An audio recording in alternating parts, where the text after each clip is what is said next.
नमस्कार।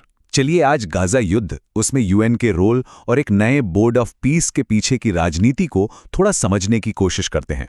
सवाल बड़ा सीधा है, क्या ये सच में शांति की कोई पहल है या फिर तबाही के बाद कंट्रोल करने का एक नया तरीका? ये शब्द उस सच्चाई को सामने लाते हैं जो हर जंग में कहीं खो जाती है, इंसानियत। और गजा के मामले में इसकी कीमत बहुत बहुत भारी रही है। लेकिन देखिए, इतिहास में एक अजीब सा पैटर्न है जो बार बार दोहराया जाता है। पहले जंग होती है और फिर वही ताकतें शांति के ठेकेदार बनकर सामने आ जाती हैं जो कहीं ना कहीं उस जंग का हिस्सा थीं। तो क्या यहां भी वही कहानी दोहराई जा रही है? तो चलिए इसी सवाल से शुरू करते हैं।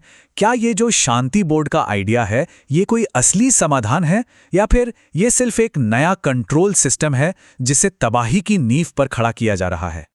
अच्छा, इसको समझने के लिए ना हमें पहले गाजा की असलियत को देखना होगा।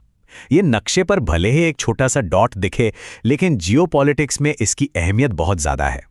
देखिए, एक तरफ है इजराइल, दूसरी तरफ मिस्र और सामने भूमध्य सागर। दशकों से नाकेबंदी चल रही है, बिजली पानी की भारी किल्लत है और बेरोजगारी ने यहां जिंदगी को बेहद मुश्किल बना दिया है। गाजा सिर्फ जमीन का टुकड़ा नहीं है, ये मिडिल ईस्ट की पॉलिटिक्स का एक बहुत ही सेंसिटिव सेंटर है। और जरा सोचिए, इतने छोटे से इलाके में रहते हैं करीब 20 लाख लोग।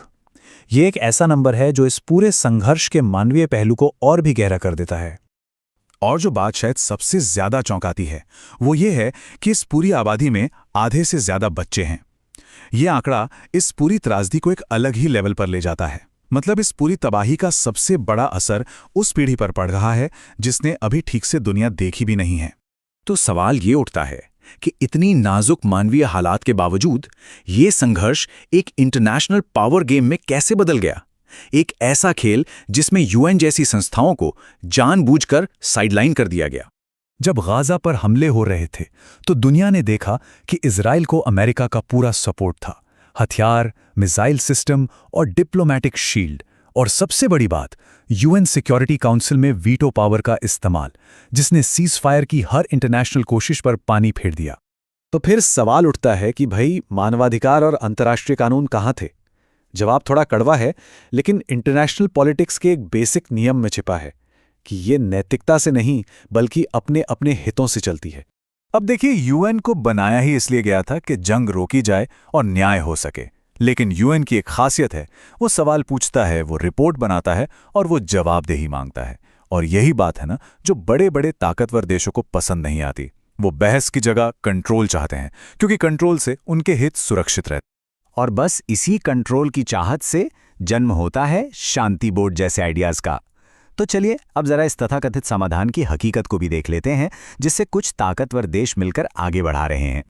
देखिए, कागज़ पर तो ये सब सुनने में बड़ा अच्छा लगता है कि गाजा को फिर से बनाया जाएगा, एक नया एडमिनिस्ट्रेशन मैनेज होगा और इलाके में स्थिरता आएगी। सुनने में तो सब कुछ परफेक्ट है, लेकिन कुछ ज़रूरी सवाल हैं।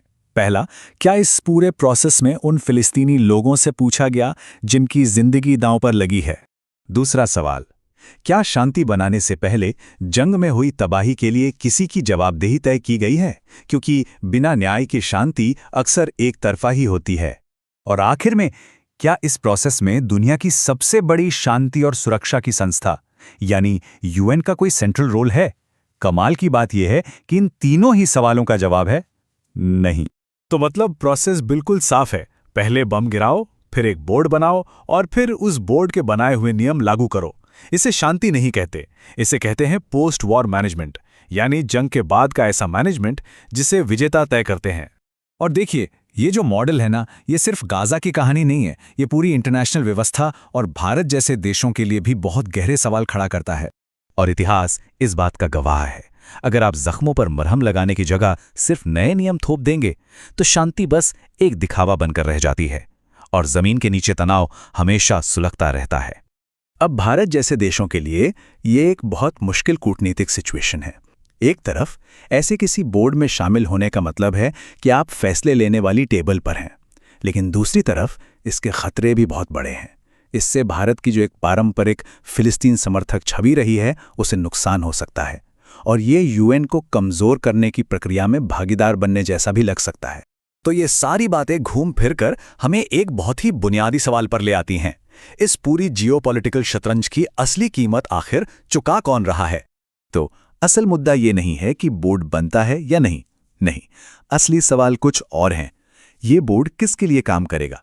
इसे बनाने के लिए किसकी सहमति ली गई और इसकी मानवीय और राजनीतिक कीमत कौन चुकाएगा? और आखिर में एक बहुत बेचैन करने वाला सवाल बाकी रह जाता है।